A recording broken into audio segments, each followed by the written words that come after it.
from Sweet Geeks. Welcome to another episode. Today we are going to be focusing on some homemade cookies. Homemade cookies are one of my favorite things to bake. I bake them all the time. So yeah, that's what we're going to be doing today. We are going to be making a peanut butter chocolate chip oatmeal cookie. I went to the store yesterday, found some organic whole rolled oats on sale, and I was like, well, duh, I need these because we need to bake cookies. So I bought them, and here we are. So I'm excited. We're about to go over the ingredients. All right, guys, we're back, and I'm going to go over the ingredient list for these peanut butter chocolate chip oatmeal cookies. You'll notice you do not see my KitchenAid stand mixer in here, and that is because today we are not using a stand mixer. You're using the good stand mixer that God gave you, your arm. So first thing you're going to need is a large bowl to mix your dough in. You're also going to need a stick of butter, a heaping third cup of peanut butter, which means don't skimp on the peanut butter, like overflowing third of a cup. You're going to need 1 whole egg, 1 egg yolk, 1 cup of whole rolled oats, not the quick oats, but the whole oats, 1 1/4 cup of all-purpose flour. You're going to end up needing at the end 2 teaspoons of good vanilla. I don't ever use the junk vanilla. I always buy really good vanilla. You're going to need a cup of peanut butter chips, a cup of your favorite chocolate chips. I'm using milk chocolate because milk chocolate and peanut butter to me go together like peanut butter and jelly. And you're going to need 3/4 cups of brown sugar, 1/2 cup of white granulated sugar, and then 1/2 teaspoon of salt and 1/2 teaspoon of baking soda. And you'll see at the end why you'll need the baking soda and not baking powder in this recipe. All right, guys, so the first step of this recipe is to take your whole stick of butter, and you're going to unwrap it, obviously, and put it in your bowl. And then you're going to take all of your peanut butter and scoop it out using a spatula. Make sure you get it all out.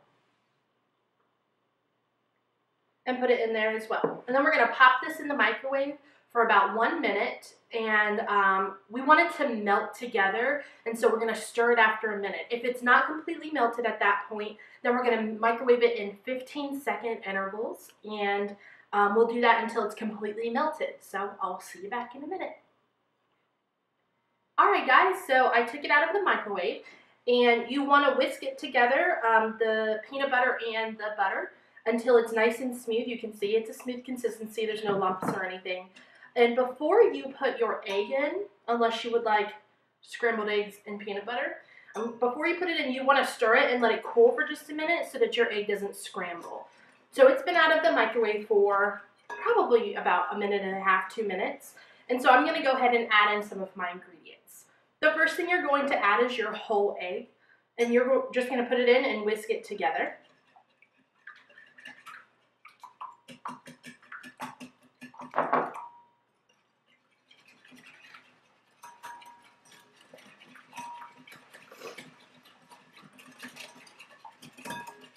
And the next ingredient you want to put in is your egg yolk, and that's no yolk. My husband doesn't think I'm very funny. Nope. Let me use my spatula to get it all out of there. Oh, come on. Okay. Then You gotta be yoking me. you want to mix this together. Thank you for the comments from the peanut gallery. Bye. All right, so once this is all mixed together, you want to add in 2 teaspoons of your vanilla. I have these amazingly awesome measuring spoons that my mom got me, and they have cupcakes on them, and they're so cute. 1, 2. Okay, you want to mix that in. You want to make sure you mix after everything that you put in. That way it doesn't get all clumpy in there. All right.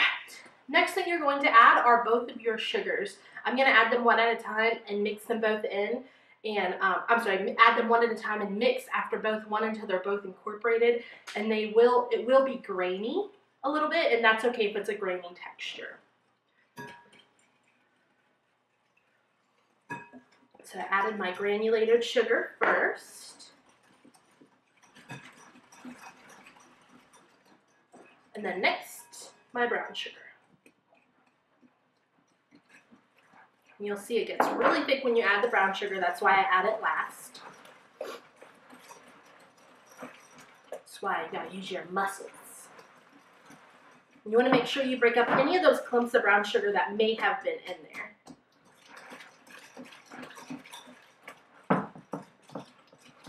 And so far, this is what your cookie base should look like. All right, now that you have all the wet ingredients combined, you're going to take your oats and start mixing those in. So just pour them in, use a spatula, don't use your whisk.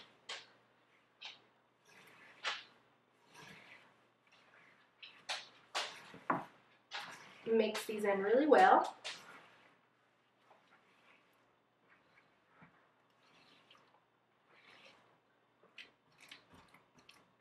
All right, and once those are combined in just like that, you're going to go ahead and add in your 1 1/4 cup flour, your salt, half a teaspoon, and your half a teaspoon of baking soda.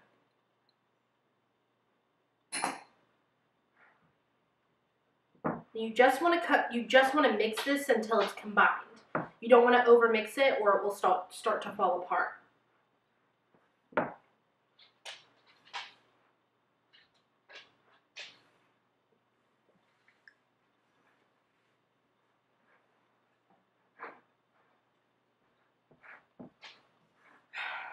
Gotta use these arm muscles. We're getting close. It's starting to get more mixed in, and almost all the flour is incorporated.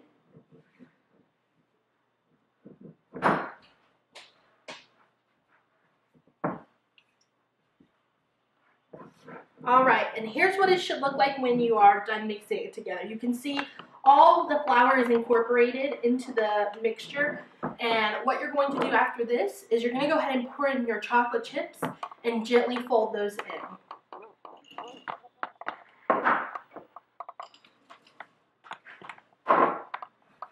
And you'll be feeling your arm muscles here while you do this.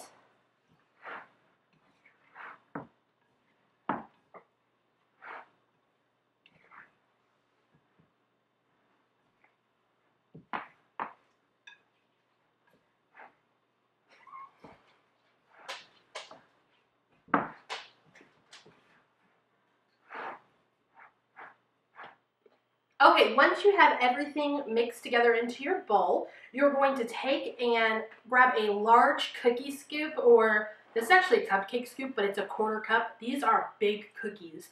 They don't flatten out a lot because you're actually going to chill these for 2 hours, so they stay kind of fluffy, so that's why you have to make them bigger. So you take and you scoop out about a 1/4 cup, roll it, put it on your tray. Now remember, it's not baking on here, so it's okay if they are slightly close together. And then you're going to take a couple chocolate chips and kind of just sprinkle them onto the top of each one, because like I said, they're not going to spread out.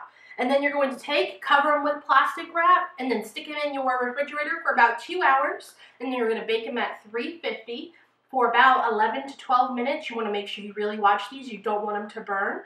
And then we will see the final product. All right, geeks, we are back, and we have our final product. These cookies smell amazing. They were cooked at 350 for about 12 minutes, and we paired it with a nice cold glass of milk, because cookies always go best with a cold glass of milk. You can tell these cookies, like I told you in the beginning, they are large. And they are so delicious, and you probably won't need more of these, except for maybe we ate more than one of these. Anyways, they're really delicious, and I hope that you really enjoyed this recipe. Don't forget to follow us on Instagram, Facebook, Twitter, all those social media things. The links will be down below, as well as the recipe for these cookies. Don't forget to subscribe, to like this video. We love to hear your comments as well, so please comment. Thank you for joining us on this episode of Sweet Geeks, and we cannot wait to see you back.